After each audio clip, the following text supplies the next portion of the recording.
4th meeting of the Traffic Review Advisory Board meeting to order. Good afternoon and welcome. The Traffic Review Board reviews items of interest regarding parking and traffic items. We are an advisory board, and our favorable recommendation today will go before the Oshkosh Common Council. The council can then accept or reject any recommendation from this board. If you don't agree with our decision, you can discuss the item with any council member. If the board does not recommend an item, a council member may sponsor a new ordinance regarding this item or that item. All items require 2 readings before the Common Council. The first reading will take place on Tuesday, December 26th at 6 p.m., and you will be allowed to comment on the item at that time, though the council takes no action. On Tuesday, January 9th at 6 p.m., the item will be on a second reading, at which time the council will take action. You will again be allowed to speak. For this afternoon's meeting, I will read each agenda item, at which time, if you'd like to speak, please step to the podium and give your name and address. I do ask that you keep your comments pertinent to the agenda item. The item will then come back to this board for discussion and action. First item on this afternoon. I wanted to comment that they're not having a council meeting on December 26th.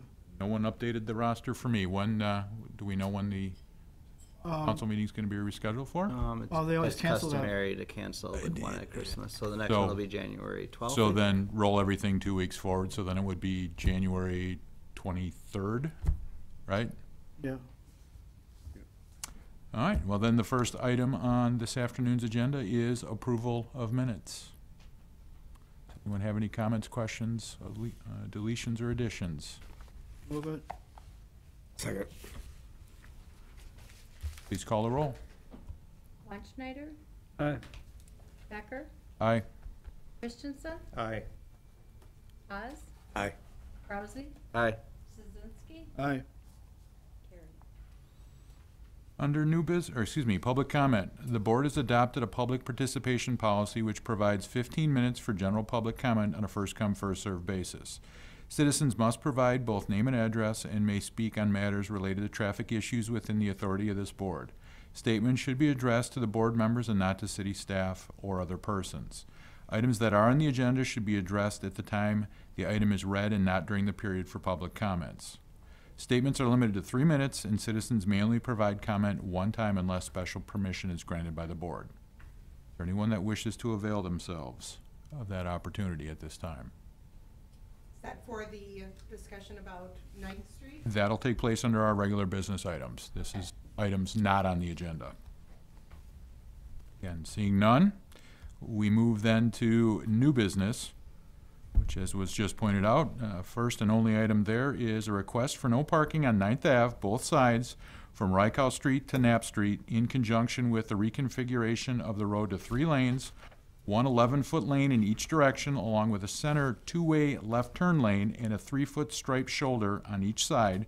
Current condition being no parking south side from Rykow Street to 240 feet west of Sawyer Street from 5 a.m. to 6 p.m. Monday through Saturday, except New Year's Day, Memorial Day, 4th of July, Labor Day, Thanksgiving Day, and Christmas Day. No parking south side from Sawyer Street to 250 feet west of Knapp Street from 5 a.m. to 6 p.m. Monday through Saturday, except New Year's Day, Memorial Day, 4th of July, Labor Day, Thanksgiving Day, and Christmas Day.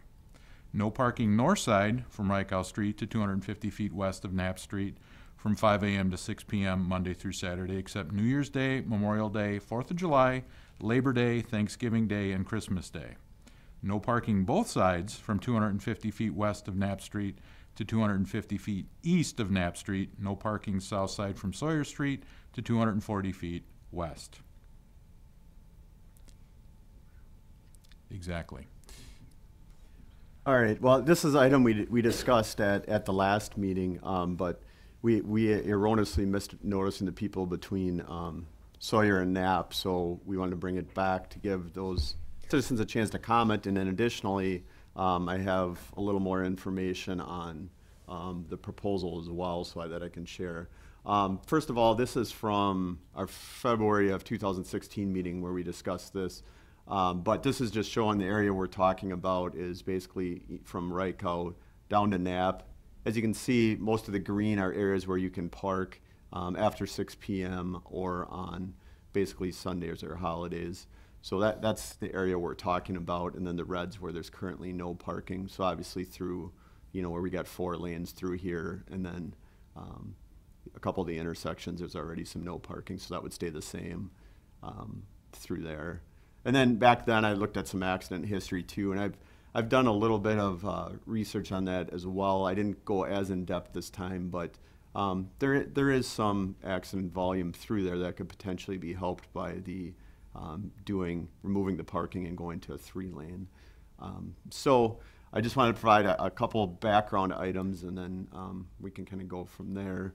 But if you may remember, what we're looking at is doing something similar to what was done on Murdoch, where we go from, a traditional, this is a 4-lane. Right now, 9th Avenue is a 2-lane. That's not striped, although it's often driven as a 4-lane.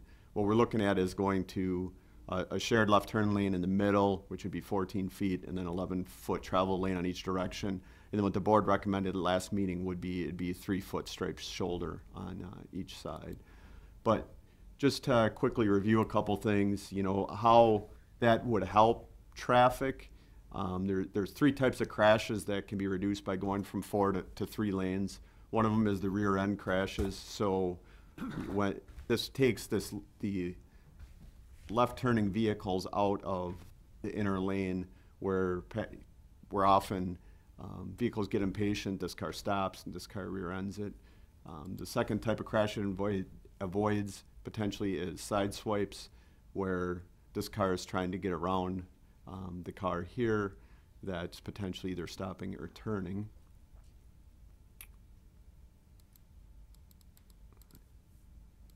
The third type of crash that a road reconfiguration helps to reduce and or avoid is the left turn broadsides. This is probably, like we talked about when we talked about Murdoch in Wisconsin, the most common type of accident when a vehicle is turning left and cannot see the curb lane and ends up getting crashed into by this vehicle in the curb lane.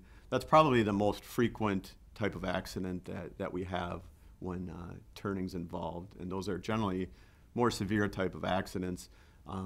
For example, the intersection of Wisconsin and Murdoch, before we did the road reconfiguration, there were 9 accidents there in 2014. In 2015, there were 2, so that was a success at that intersection. But I'll just quickly share a little bit of information from, this is just one study that's been done on this, where before you went from 4 lanes and after you went to 3 lanes, and some of the success that was had there. The crash rate had went down significantly, 34%. The speeding went down significantly.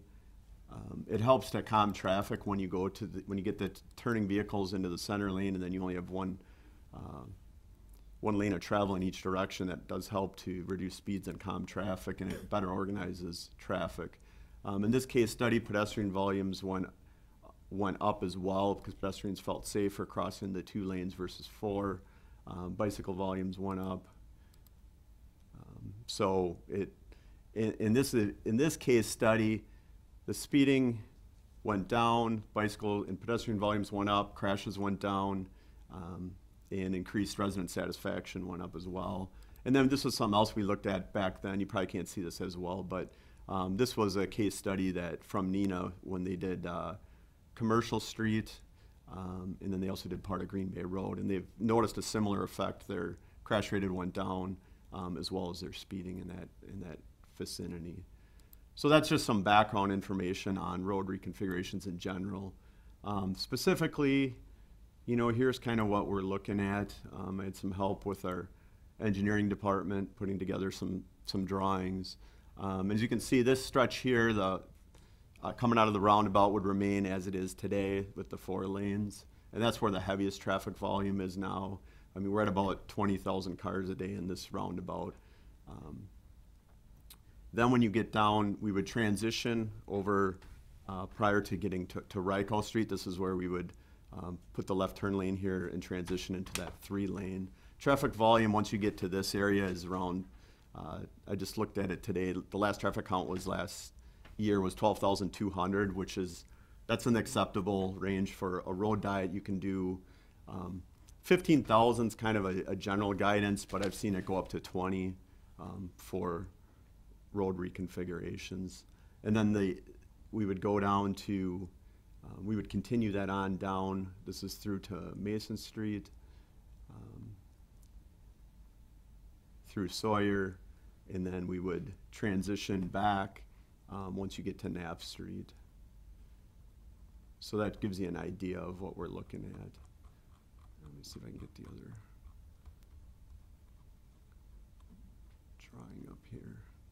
And then the reason we're stopping at Knapp Street is because east of Knapp there is generally pretty heavy parking over in that area. There's not as much off-street parking for some of those apartments and such over in that area. Wider street isn't right there too? And it does widen out over there too. I believe it's 42 through this stretch, and then it is, I want to say 48 after you get past Knapp. So that's what we're looking at, to kind of give you a complete picture of what we're looking at and why we're looking at it. Anyone have any questions for Mr. Collins before I turn it over to public input? All right, that being said, if there's anyone that would like to provide any public comment on this agenda item, I would ask you to step to the podium, state your name and address for the record.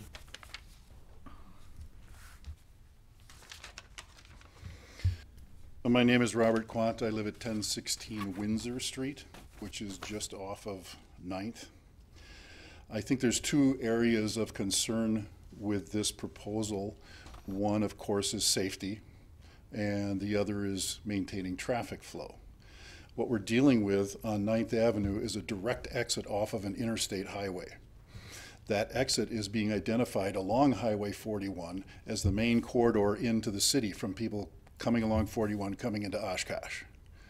You're encouraging traffic to get off at that exit and come in onto 9th Avenue. The volume of traffic that's going to be coming into Oshkosh is not going to change. But the ability to handle that volume of traffic is going to change if you have one lane going in each direction. I guess the best analogy I can draw for you is, and I'm sure everyone in this room has had this experience where you're driving down a 4-lane road and for whatever reason, one of those lanes is closed off. Traffic stop, accident, road construction, whatever it is, those 2 lanes being squeezed into one lane causes trouble. Now, how it affects us personally are those of us who live in what is called the Armory Platte neighborhood. That's Armory, Windsor, Reichau, Westfield, Moreland, Crystal Springs. That entire area can only exit the neighborhood by coming out on 9th Avenue. Every other neighborhood in that area has another way that they could take to go wherever they want to in the city.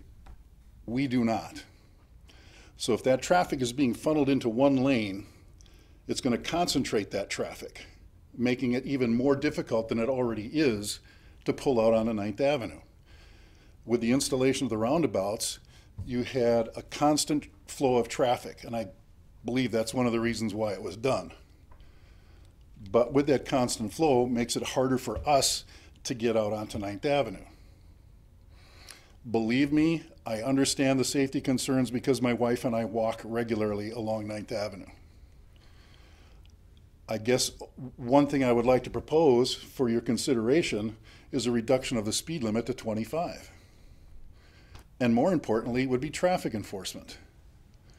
I've lived in that house, in that neighborhood for over 38 years.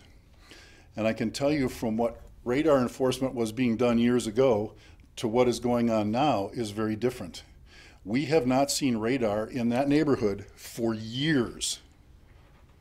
There just isn't any. There's virtually no police presence in that neighborhood. I say this as a retired member of the Oshkosh Police Department. I retired 11 years ago. And in that 11 years, there have been exactly 4 times when an officer has been in that neighborhood. Once to drop off a message from the department for me. Once was a personal visit to drop off a retirement gift. Once was because I was doing work in my front yard unloading black dirt and the officer didn't like the way I was parked. And the fourth time was when we called the police about a neighbor concern when the mailman wasn't able to reach her. That's my only contact in 11 years. There just is no police presence in that area.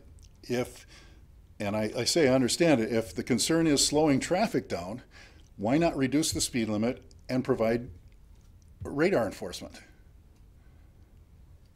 This is really going to cause all of us in that neighborhood a lot of problems. And frankly, I don't think most of the people in that neighborhood know of this proposal. I think when you're giving notices, you're only giving notices to the people who have an address on 9th Avenue. And yes, it directly impacts them because they have a driveway that comes out onto 9th. But in effect, our entire neighborhood is limited to 3 driveways: Westfield, Reichow, and Armory.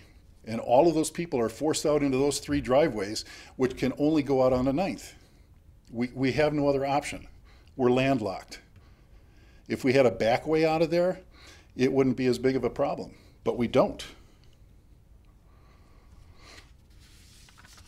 I guess that's what I wanted to say, and thank you for your time. Thank you.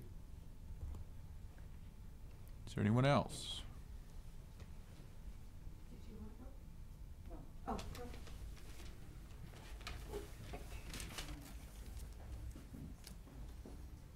Hi, I'm Sarah Marley Thomas. I live at 1115 9th. And I have 4 children, and I walk my children to Franklin every day, and then I pick my children up. I have a middle schooler who walks to Tipler every day, and she walks back every day. My kids and myself are always seeing cars speeding past the other one, trying to cut them off or, get ahead. It's a dragway out there. And it's not properly marked. It's completely unsafe to ride your bike on that street. I've had bicyclists go off onto a driveway into the street to avoid us because it's a small sidewalk, and they almost got hit by a car.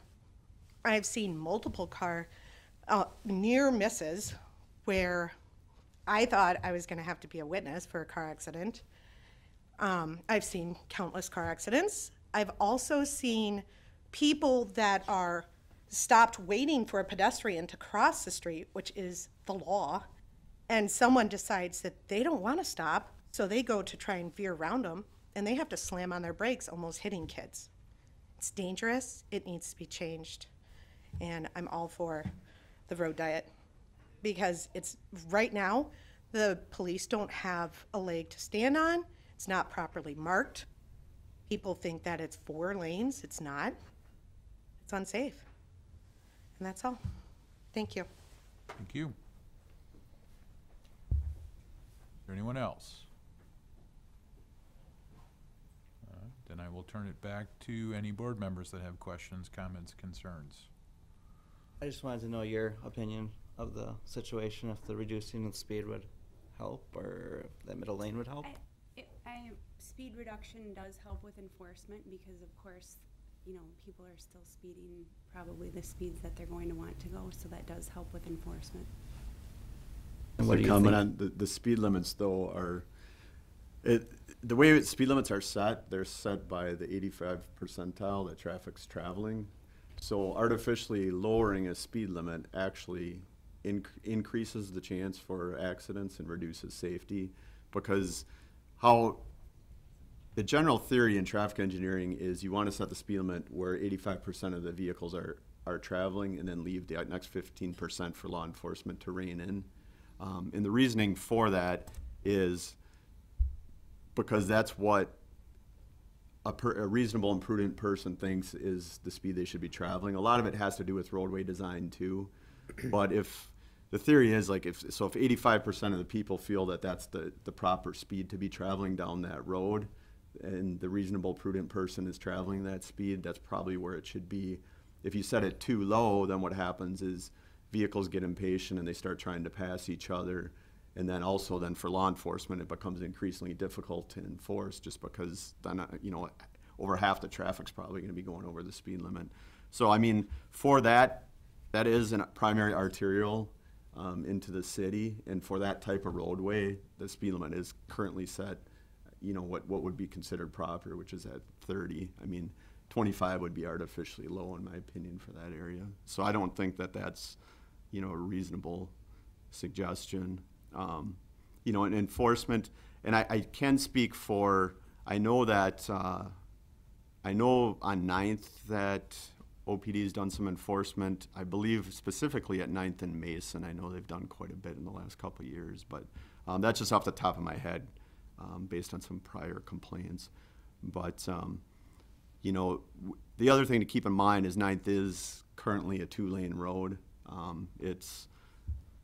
So although it's traveled as 4 lanes, it is currently 2, and as being a corridor into the city just had a consultant do a corridor plan, and they've recommended doing either better marking 9th or doing a road reconfiguration there. And the reasoning there is for exactly for that reason, that it better organizes traffic and it gives you a better feel when you're coming into the city and people understand where they're supposed to be driving. It calms the traffic. So that's just some more information in those couple things. But in a lot of cities, I mean, it's a bad setup how we have the corridor is a residential area. A lot of cities have buffers where the cars can start slowing down, where this area we have, people are trying to get on the highway quick, trying to get home from work. Yep. So it's a bad location to have a corridor, but it's just our history. Right, yeah. Yeah. Yeah, I mean, the corridors in the city are 9th and South Park are probably the main corridors, and that's what, for the downtown anyway. But yeah, you're right. I mean, that's how it was set up, but it's just how it's evolved, I guess.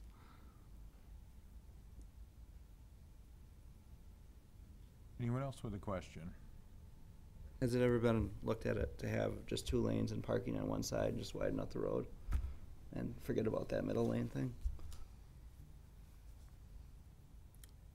I haven't looked at that, but And we could have parking all the time on one side of the road, couldn't we? you could. And we could You get could. rid of all this hoopla of certain days, because I mean, people have birthday parties all the time, and now these non-holidays, and there's nowhere for people to park. Yeah, I haven't really seen that many people park there, or the demand for parking on the street there, but I mean, They can't, can they? I mean, they can't park on the street Right. besides these days. right, on those days. And I think part of the reason that was set up that way is just because to keep the traffic flow. But I mean, that's certainly something that could happen too. I remember there used to be more parking time limits allowed. Must have changed to 10, 15 years ago. I don't remember, but because I remember driving down there and frequently you'd have a car parked there, just like 1 or 2 cars. So then people are driving in that up to the side, so then they swerve out. Right. Yeah, that certainly could be done. I don't think, in my opinion, parking's necessarily the issue. The issue is trying to better organize the traffic flow so people know where they're supposed to be I driving. mean, I know that middle turn lane thing is nice, but on like Jackson, people get so close together, sometimes turning one way or the other way, and they can't see what's going around them sometimes. So, I mean, that might get to be a problem too. Down closer like to the businesses like by Pick and Save and McDonald's and stuff like that. There's that middle turn. I mean, could we do 2 drive lanes, bike lanes on both sides, and a parking on one side? Is there enough room for that? I mean, it's 11 feet, 11 feet, 4 feet, 4 feet, and how many for parking? It would be, let's see, there'd be 11. You need 5 feet for a bike lane on each side, 22, so that'd be 32. And then you need 8 feet for parking. That would fit. I don't know what the Just an purpose of idea. that would be, but you could do that. Yeah. How many cars do you say again, travel that? 50 to 20. It's the roundabout's around 20,000, but then after, once you get past Kohler, it drops down to 12, right about by, the next count's by Rykow. And then it goes down to about 11 once you get down towards Knapp, and then it drops as you go east. But it's not a constant over the whole day, the same traffic. It's very concentrated during certain times of the day. Yeah, I mean, yeah, that's the average annual Mhm. daily traffic, so it's an average of the 24-hour count. But it could be a real bottleneck, like the gentleman said, during certain times of the day, it gets very busy. Well, I mean, then you're making the argument to have a 4-lane road instead of a 3. But then there'd be no parking, right? If you did 4-lane, yes, there'd be no. Yeah. Well, and arguably, there's not enough room for 4 lanes. I mean, that's why it's not marked as 4, and that's ultimately the Because problem. it's I think we're 42 trying to feet wide, right? Yeah, So it's supposed to be 11 feet for every drive line lane, so it's 44 feet instead right. of 42. Right, so we're short 2 feet, Mhm. which would make it a whole lot more comfortable to get down 9th Avenue if we had that extra 2 feet, but we're not gonna get it. I mean, it's just, You could do a 10.5 foot lane. yeah, it's awful skinny No, though, Jim. that's, with the mirrors on vehicles, especially trucks, even the car mirrors are getting about the size of trucks. You don't have enough clearance. And as far as this delay and all that, you can take any city you want, east or west coast, and there are times of the day that are called rush hour. And it don't matter if you're in LA with 8 lanes, you're gonna have backup. And that's just a common problem with car travel. Just So- it's in a residential area. It's, well, yeah, that's true, it's residential. But that's kind of like the way Oshkosh is constructed. And for that time, we gotta learn to take turns. And so you lose 2-3 minutes. That's the rush hour. Doesn't last very long.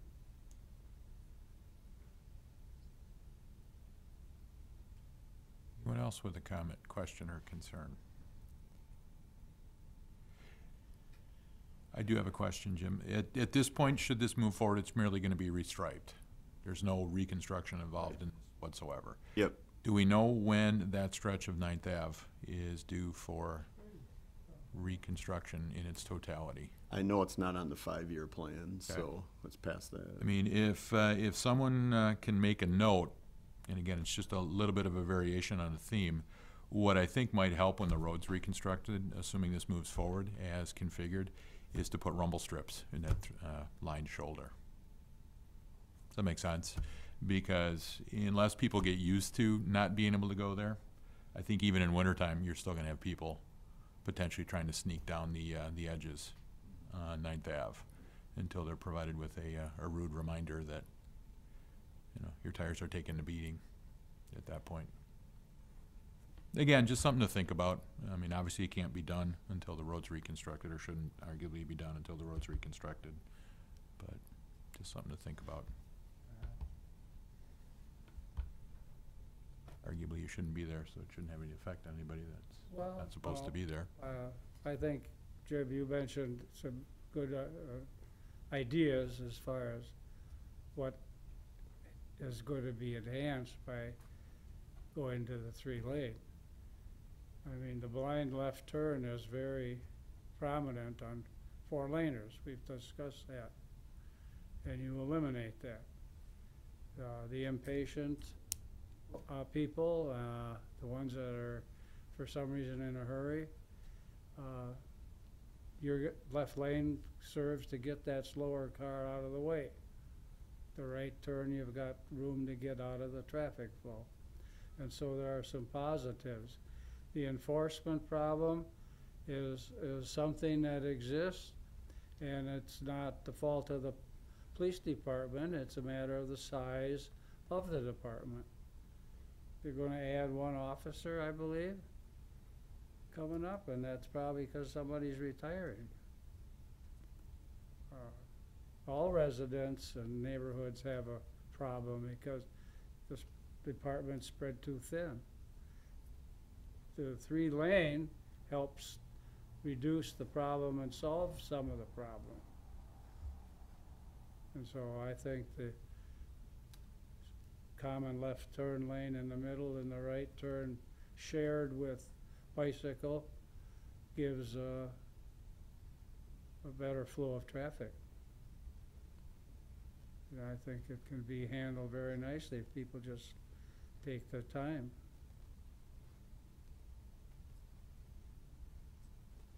Last call. We are in need of a second on this. Second. Seeing no hands, please call the roll. Weinschneider, Aye. Becker, Aye. Christensen, Aye. Haas, Aye. Rousey, Aye. Szynski, Aye.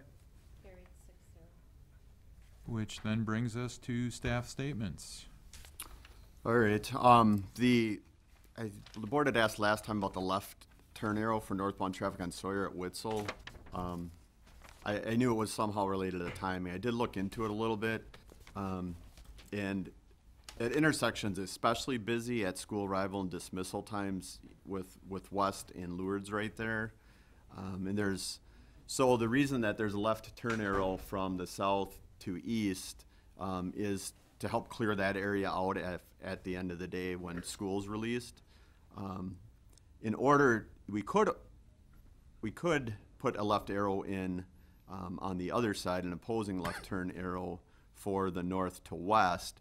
But the issue is we'd have to take some time from the south movement through Sawyer Street, which that can be a heavily traveled movement as well, especially after school.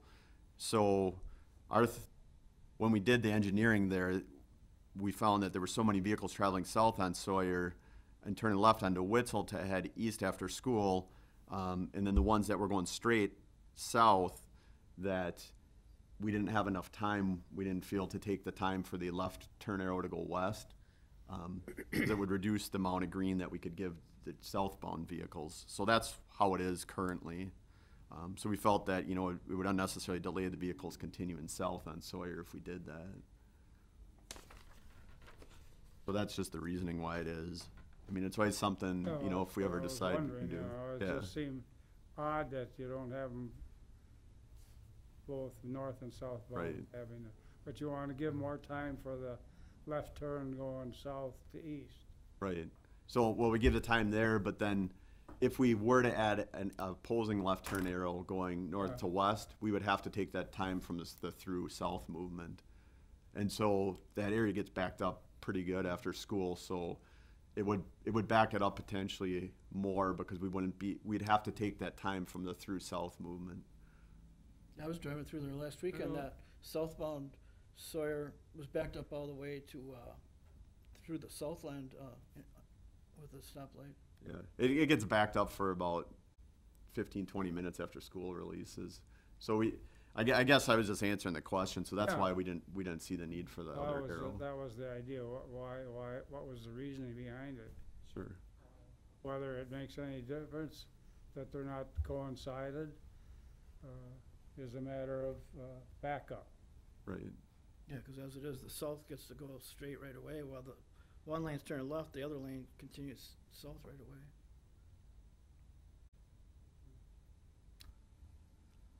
So that was just to answer that question. Then I had just a couple other things. The traffic signals that are installed on South Main by the arena, I've gotten some questions on that. And we had to have them in flash for 5 days just because that gets people used to the signals. However, we did have a little bit of a delay with, we have a new traffic detection camera. We use cameras now, but this is a new one. It's called a fisheye camera. So we had to have the rep from the manufacturer come help us program it, and he's out of Tennessee, so tomorrow he's going to be here. He had a little bit of a delay. He was supposed to be here last week, but so tomorrow, as long as we're able to with the snow, we'll have those programmed, and then we can take them out of flash, and then they'll be actuated so that, like 11th, for instance, then we can keep South Main green until it gets a call from 11th, and then they'll work with us programming as well for some of the times once we know when there's events and how to program it, we can potentially program it then to operate to keep the traffic flowing after events, giving more time to the 11th and South Park, and playing with some of those things. So those will be out of flash hopefully by the end of the day tomorrow. I know I've got a couple questions about that. Didn't South Park have a light before? It did. It was They just changed the timed. type of- Yeah, South Park and South Main was timed. That's what we do generally if we don't have vehicle detection.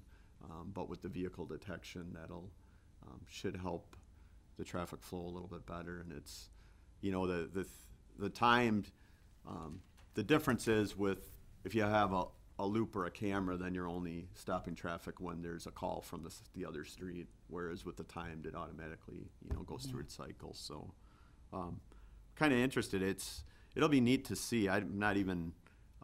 We're gonna have to get trained on it. It also, these newer type cameras can also do some vehicle counts and turning movements, which we don't have the capability to do currently. We do have some software that we can purchase to do vehicle turning counts, but other than that, it'll be interesting to see what these can do as far as vehicle counts and turning movements. The old-fashioned way to do the turning movements, you have to have somebody sit out there with a counter. So, Clicker, yeah. so that'll be good, but that should help that area. I know that and OPD had their auxiliary officers out there for the first couple of weeks, so I know I went to at least one of the games, and traffic seemed to be cleared out pretty quickly after the game. As far as the parking goes, I've had a few calls, but nothing too major. I mean, I think people are getting a little more used to it, that, you know, when there's events, there's going to be some on-street parking. So we'll kind of continue to evaluate what's going on there and what we need to do. There's an area on the northwest corner of 11th where we're going to just have that corner, because we had to shift the lane over a little bit. We're just going to have to remove that parking just because it's when there's cars parked there, they're in the travel lane. So that's the only issue I've seen so far there. Will that be coming forward at the next meeting or Yes. shortly thereafter? Okay. So there's that item. And then while we're in traffic signals, the Bowen and Main Street intersection's fully open now. As of yesterday, the lights are operational again. Warren Murdoch? Bowen and Murdoch, Yeah. yes, sorry. Yep, so the Bowen and Murdoch's, the lights are operational and it's open. The one issue to be aware of in both those areas is the construction was done so late. When we tried to paint the lanes best we could, but it's supposed to be 60 degrees when you do street painting, so it didn't adhere real well. So we did what we could, but a lot of the paint's gone already. I mean, the lanes are signed, but the pavement markings, some of them are gone. So, Sorry to say, but most of them are gone, Jim. yeah, I know. We won't be able to do much about that until the next street painting Well, season. all I would suggest is that's high on the priority list. Right. When May gets here, or Yep. April. I want to say those road share markings are staying on real good now. When they were first done initially, like they were wearing off inside of a week, you know, but the new ones work real good. Yeah, they're, Yeah, we went from painting them to using thermoplastic, which you heat up and adhere, and it does. It works a lot better and lasts longer. They're more expensive. It's about $220 per Sharrow, but we'll see how they hold up. I mean, they've been out there. We've had some experience for a couple of years now with some of them, and they've still been holding up pretty well. We've had some help with the Project Curb. Some of that funding we were able to use for some Sharrows around areas around schools where there's Sharrows. So that's been nice. And then the council-approved bike and pedestrian plan, we've also been able to use some of that for Sharrows as well, that they put that money aside, so that's good. And then the last item I had, and thanks Dan for reminding me, is this just got scheduled after I had this agenda together, but January 30th, there's going to be a joint workshop with Plan Commission, Traffic Review Advisory Board, and the council on the Oshkosh Avenue corridor. The city's hired a consultant to do a traffic impact analysis, basically from Highway 41 to the river. So they're going to be looking at the signal timing, and then also any type of traffic control devices. Excuse me. And then if you've followed that, you know, with the recent proposal of the Oshkosh Corp headquarters, we're looking at extending Westfield north and Kohler Avenue north, and then they'll be coming into where the new campus will be. And then I don't have the plan in front of me, but they'll have all that information there as well. So the consultant will be presenting their preliminary traffic impact analysis, and then they'll take feedback from that meeting before they make their final recommendations. So that would be the 5th Tuesday of January. Afternoon, evening, what are we? They haven't set a time yet, but I'm assuming it's going to be either 4, 5, or 6. Probably 5 or 6 would be my guess. I guess they have to discuss it with council yet. I know that some of the council members, depending on their work schedule, what time they can make it. Will we get a packet on that before the? Yes, yep. I've it's kind of a joint collaboration between the engineering department, the transportation department, and our planning department. So we're kind of, you know, because we'll have the 3 boards involved, we'll definitely get something together though. Want to have any items for future agendas? I wanted to bring up that hopefully over the winter we can come to a better fix on that event parking by South Park. You know, because like I said, in the past, they always, I think the police auxiliary put out the no parking signs, and this year they only did it a couple times, so there was a number of times where there were events and the, you know, parking, you know, was on both sides of the street, and people don't, just seem to disregard that Osborne Street event, no parking too. So which area, you gotta refresh my memory. I Okay. know the Osborne, I know we removed the parking during special events on one side of the street. Yeah, yeah, on the south side of Osborne. And but during most events, the only areas that get parked up are Osborne and Georgia, and then like the first block off of 12th to the west, you know, because the park divides it there. And then on the bigger events, like the art fair, you got all the way down to, like my driveway's off 10th, and you got people parking there, and 11th. So what do you want me to look, or what do you suggest? I was thinking if you could talk to the people from the church, if there's if they utilize the street parking for their services at all. Otherwise, we could just make at least one side of that permanent no parking, or like maybe no parking except during such and such time that the church has a service. You know? Are you talking about on Osborne? Osborne and possibly Georgia as well. If they don't need parking, I don't know what their needs are.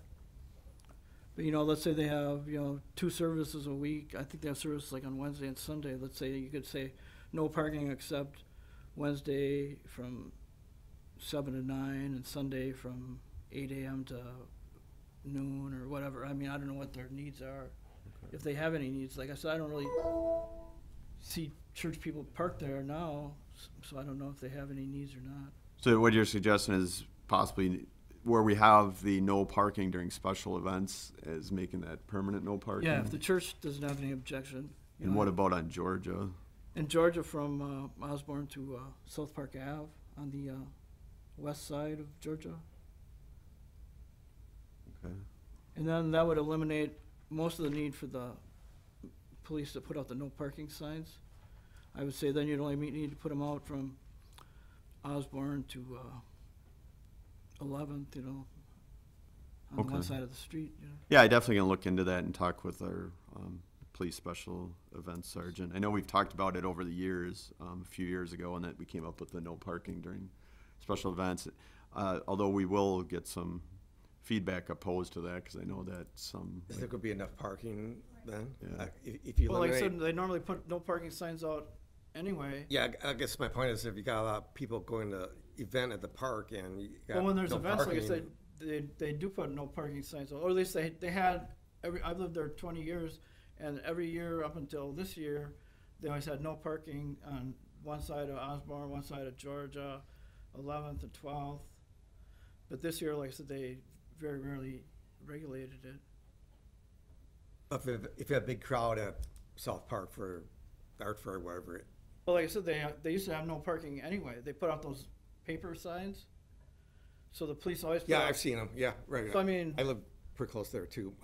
you're not taking away parking, because when they had events, the parking was already normally taken off anyway. Like I said, they've in the past, like I said, they always put those paper no parking signs on the one side of Osborne, one side of Georgia, and then like a block on either way of 12th and 11th. So I mean, you're not taking away parking because it was regular. I mean. Well, you kind of are, because I did talk to Sergeant Stenson, and they opted not to do as many no parking signs this year because of the demand and need for parking, because it's a big event and people would have to walk from much farther away. So. Like I said, it brings up a lot of safety concerns, because you got people parked on both sides, and then you got kids darting out, Right, but it's legal to park there on both sides. But like Osborne, especially, is such a narrow street that you've only got room for one car to travel down. At least on Georgia seems like it's a little wider, but still you gotta, you know, not that much more room. Like I said, I live on 10th, and like we get overflow parking on the biggest events, but 10th is wide enough. Like you can have cars parked on both sides, and you can still kind of drive by people if you're going slower.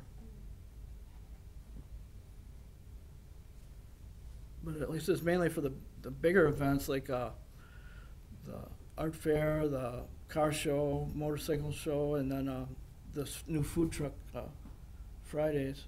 Well, like the farmer's market, it doesn't really entail that much, you know, it's kind of, you know, in and out, that there's not that much need for long-term parking. Yeah, I mean, we definitely take a look at it and put it on a future agenda. I know that,